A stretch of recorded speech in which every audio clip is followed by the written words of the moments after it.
estate. So I think honestly, real estate is probably one of the best usage for smart contracts and being able to track chain of custody for a property that I've come across. And I really like the idea of using blockchain in real estate.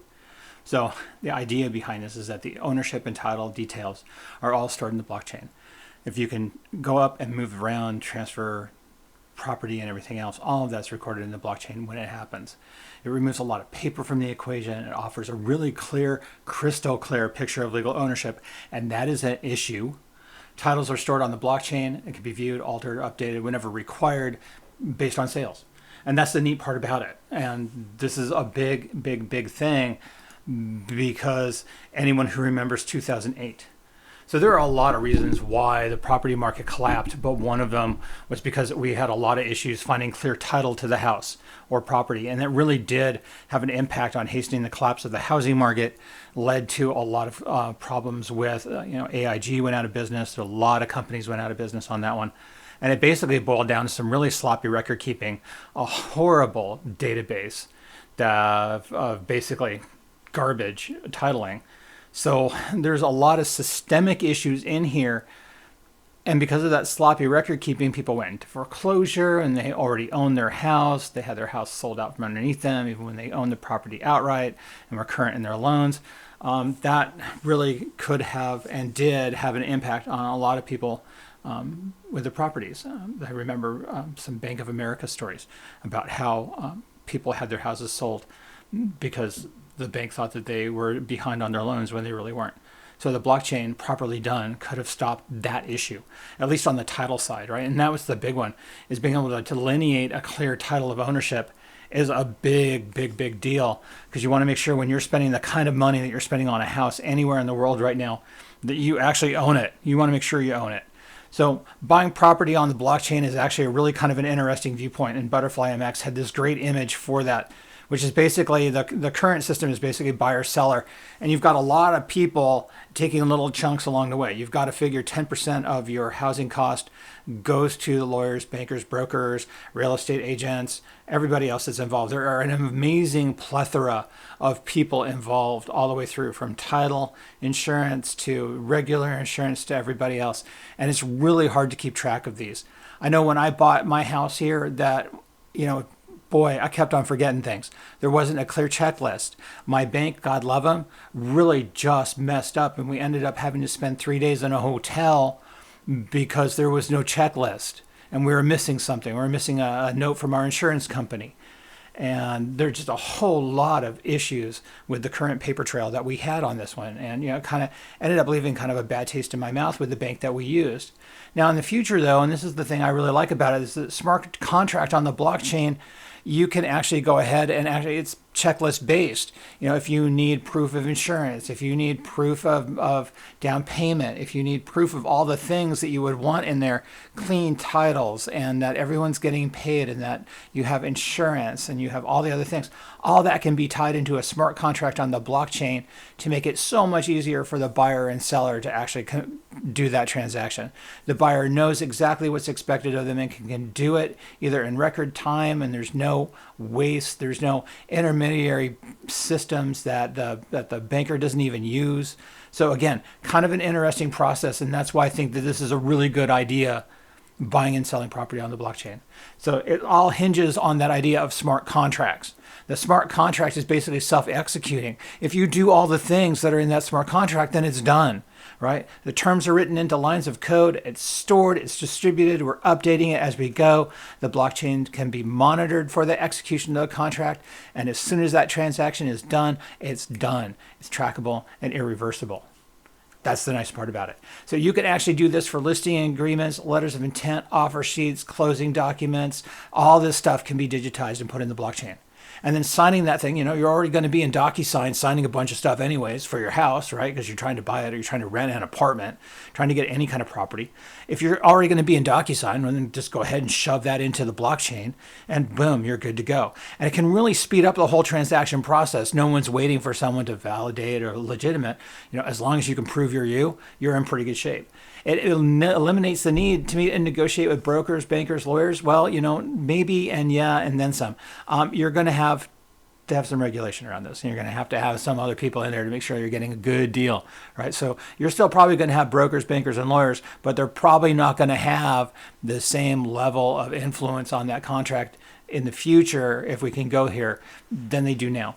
Because right now, everything is tied really with my broker and my banker. That's who I really spend a lot of time with. And I mean a lot of time with my broker and my banker. They're great people.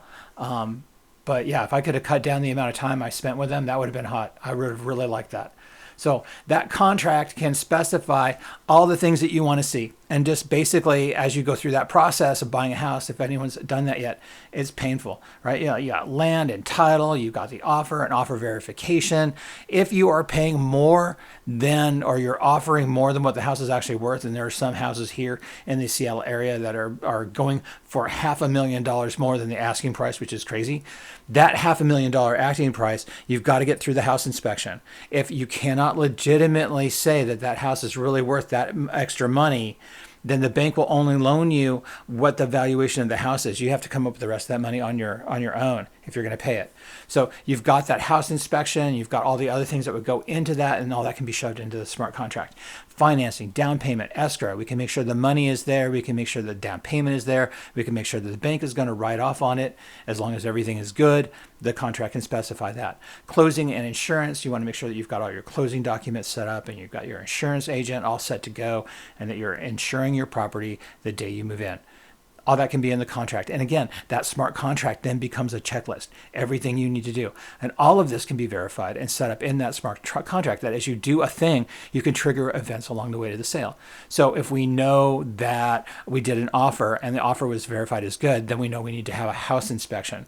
So if I make my offer on the house and they say, I like this, we'll take it, then we know that the smart contract can then go ahead and trigger the house inspection, and I can choose whichever house inspection company I want. But that's the neat part about this. If you can do it in this fashion, it really takes a lot of the, okay, well, what do I do next, out of the equation. Checklists are really easy. And again, buying a house is a pretty formulaic process right now. So definitely the faster deal closing. When I bought my house, I think we were trying to get through this in 90 days. And I am a person with a credit score above 800. I had the money. I had everything in place. And it still took 90 days to close on a house. A crazy amount of time. And again, because the bank couldn't quite get everything together, we still ended up spending 3 days in a hotel in the middle of COVID. So anything that will lead to a faster deal closing, I am all about making this happen. And blockchain could potentially speed things up. If you have that checklist, and you are moving your way through the system, and you're mostly doing due diligence, right? When you're making sure there's money, we're making sure the house inspection's good, we're making sure that I like the house, we're making sure that it does all the things I want, you're in pretty good shape. Right now, closing a real estate deal costs time, and it costs a lot of people back and forth between parties. So you had your real estate agent, you had your title and escrow company, you had the bank, you had the seller, and you had the buyer. And then you had the buyer or the seller's real estate agent. So there's two sets of real estate agents in there, and everyone's trying to get everything done. Everything's trying to communicate. There's no real-time communication here, right? I'll say, oh, I like this. Well, can we fix that, or can we do this? Because we found out that one of the toilets was broken, so I wanted to replace the toilet when we bought the house. So that had to go from me to my real estate agent to their real estate agent, back to them. We were able to negotiate a thing, but it took a week. It literally took a week to negotiate replacing a broken toilet. So we could have done that a lot quicker on the blockchain if we just said, hey, I want you to do these things. And they could have gone yes, no, yes, no, yes, no. Or given me money, which is what ended up happening to fix it myself. So blockchain technology introduces smart contracts into the mix. And again, because we can set these up as trigger events, we can really get into a single process, streamlined chain of events that will make buying a house a lot easier, a lot quicker, and a lot less painless. It becomes seamless, transparently, and hopefully quicker, depending on how we can get this whole process executed. So again, this is a neat product. This is a neat idea. And then there's better security. If we go back to 2008 and we go back to that horrible title company kind of database where we don't really know who owns what because of CDOs and all the other garbage that was going on at the time, we can actually make sure that we're doing the things that we need to do. We can make sure that any sensitive data, especially your social security number, your bank account information, all that stuff is really taken care of. We can make sure, because we are moving around large sums of money, right? The money is being transferred, that the IRS is aware of it. We can just bring in the people we need to know. And I'm not going to complain about tighter security. blockchain tech is actually designed to be secure, and you can actually encrypt the contents of the block itself if you want to, or you can turn it into like how we do the passport system and like some of the other systems that we've looked at in this lecture series. Are basically your blockchain is a pointer off to a title company or to a thing. You're just basically working off of one group number or one group identifier for this. And it's really kind of attractive because it gives that ability to bring up everything, especially doing due diligence and the financial evaluation for those potential buyers. We need to make sure that everything is in place and the buyer can actually buy that house. Of course, there's always vulnerabilities. We already know that blockchain can be subverted. We already know that, through Colonial, the pipeline company, they're actually able to get back some of the ransom paid. So we know that there are ways of scooping back money and other things in there. But there are still ways of getting your bank account hacked. So there's still ways of moving stuff around. If you get a big check from the bank for selling a house and buying a new one, that would be kind of horrible to lose all the money along the way. Now, here's the other problem that's going to cause that, right? And this, to me, is, in one side, really, really good. On the other side, really kind of a downside.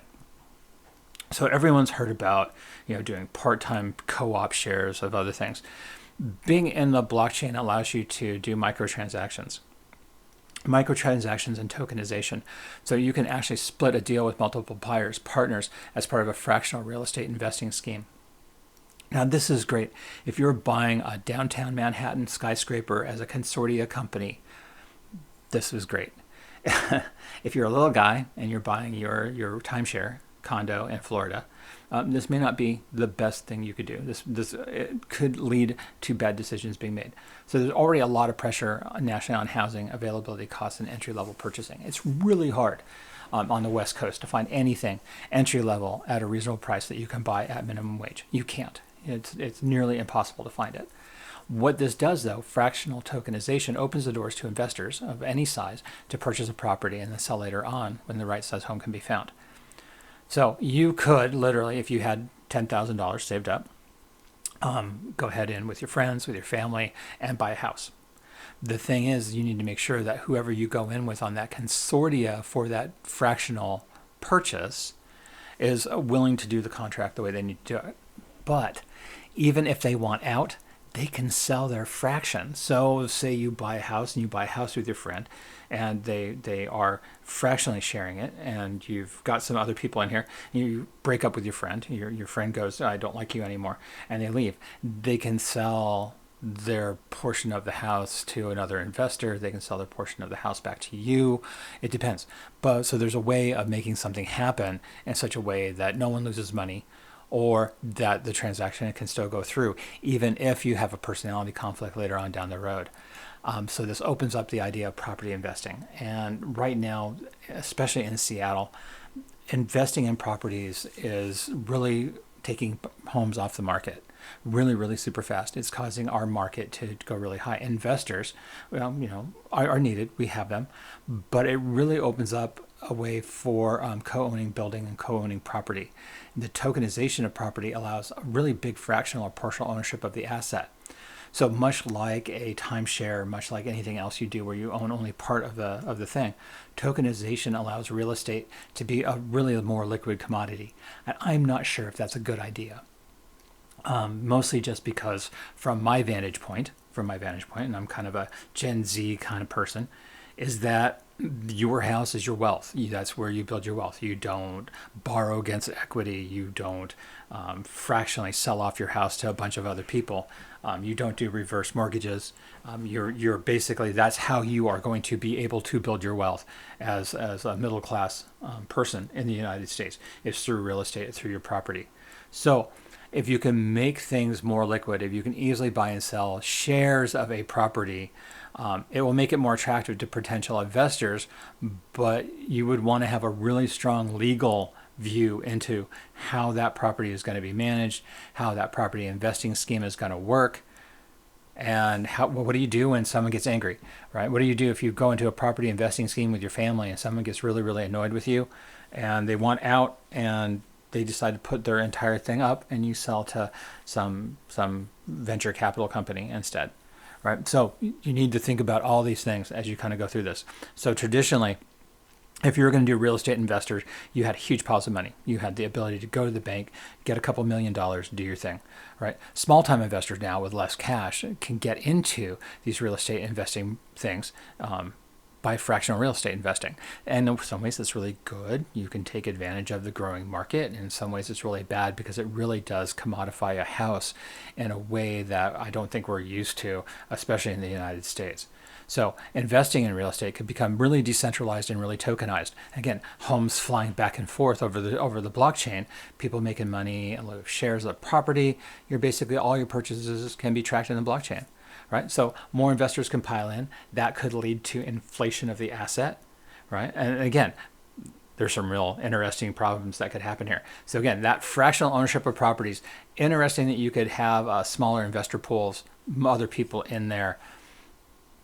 We don't know if there's going to be an upside or a downside to this. We already know that investing in real estate is one good thing to do, but we also know that it can be overdone.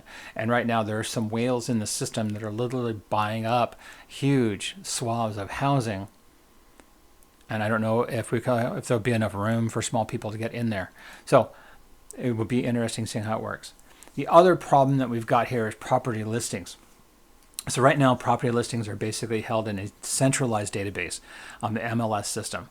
And it's not too bad, it's pen and pencil, it works, it does its thing. Zillow ties into it, all the other companies that tie into MLS, and everything's good. The problem would be moving that data over to the blockchain.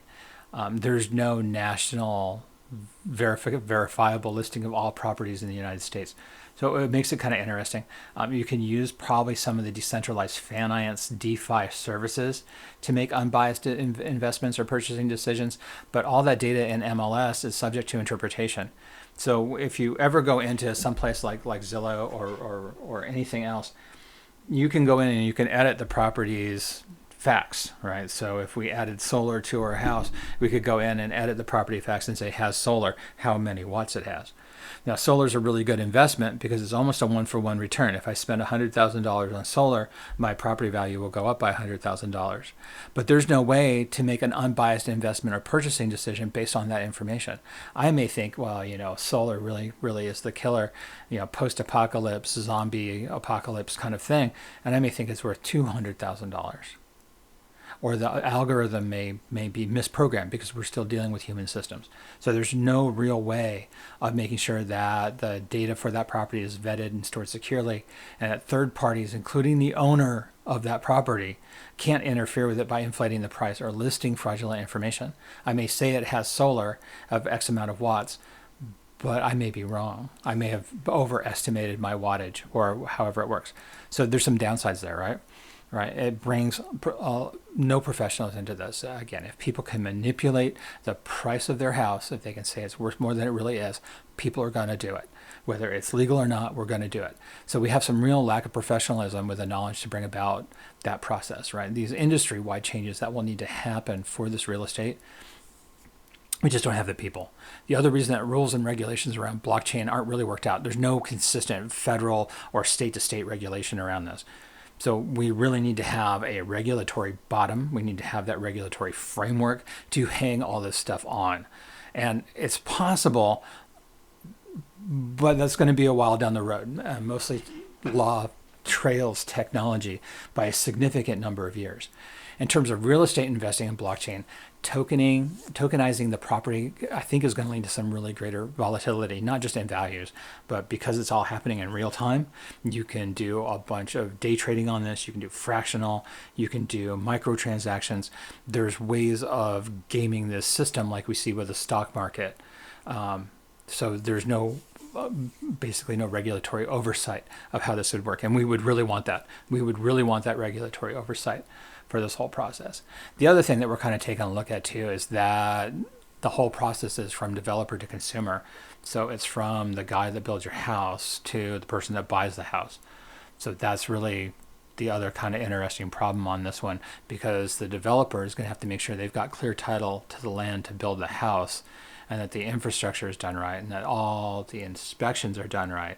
And as they build that house, that whole transaction is processed through the blockchain so the consumer can find out what they're buying, whether it's a new house, an old house, what's the history of work on that house. There's going to be a lot of data missing initially that we're going to really want to take a look at. So these property developers really are going to have the burden, and the seller is going to have the burden of making sure the data is accurate and that developers can raise the funds needed to start the project. And if they have that data, they can probably do this more efficiently, right? Fractionalization in real estate is nothing new, right? It's already done. We already have REITs. We already have investment vehicles and everything else. The problem is making sure that we're doing it in such a way that it doesn't overpressure the market.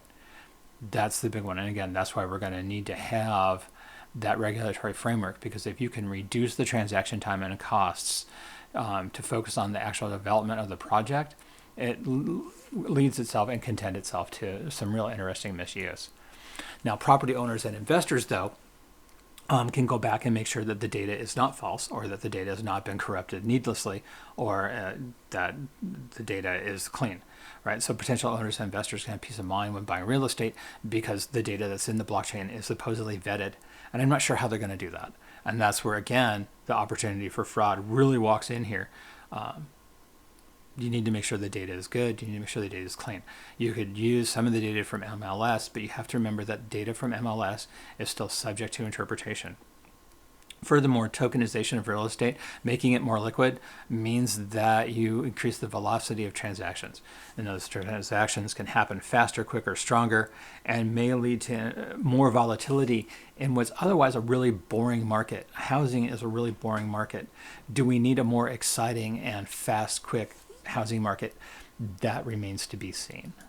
And then property management, I kind of like this one because property management then has a history on it.